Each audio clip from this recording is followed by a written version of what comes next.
Hi అండి, అందరికీ నమస్కారం. శుభ సాయంత్రం. నేను మీ అన్నపూర్ణ. రేపటికి 2 విశేషాలు ఉన్నాయి. ఆ విశేషాలని తెలియజేద్దామని నేను మీ ముందుకు వచ్చాను.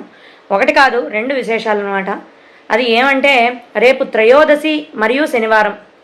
త్రయోదశితో కూడిన శనివారం వస్తే అది శని త్రయోదశి.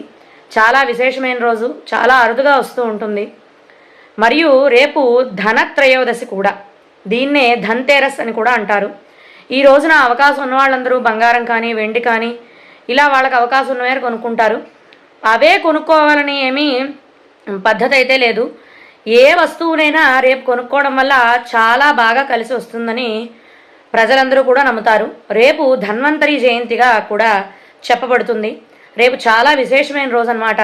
ఇంట్లో కావాల్సిన ఏ వస్తువైనా, ఒక చిన్న వస్తువు ఏదైనా, అది స్టీల్ అయినా వెండైనా బంగారం అయినా ఏదైనా ఒక వస్తువు మనకి ఇంట్లో ఉపయోగపడే ఏ వస్తువునైనా రేపు కొని ఇంటికి తెచ్చుకోవడం చాలా మంచిది. ఈ విషయాలన్నింటినీ కూడా మీరు తెలుసుకొని సద్వినియోగం చేసుకుంటారని, అలాగే రేపు ధన్వంతరి జయంతి కాబట్టి రేపు సాయంత్రం సంధ్యా సమయంలో లక్ష్మీదేవి ఎదురుగా దీపాన్ని పెట్టుకొని లక్ష్మీదేవిని స్తుతించడం వల్ల కూడా చాలా విశేషమైన ఫలితం ఉంటుంది. అలాగే కుబేరుతో కూడిన లక్ష్మీదేవిని పూజించడం కూడా చాలా విశేషం. ఈ విషయాలను మీతో పంచుకుందామని నేను ఈ వీడియో చేశాను. అందరూ ఈ వీడియోని లైక్ చేసి, షేర్ చేసి, సబ్స్క్రైబ్ చేసి నన్ను సపోర్ట్ చేస్తారని కోరుకుంటున్నాను.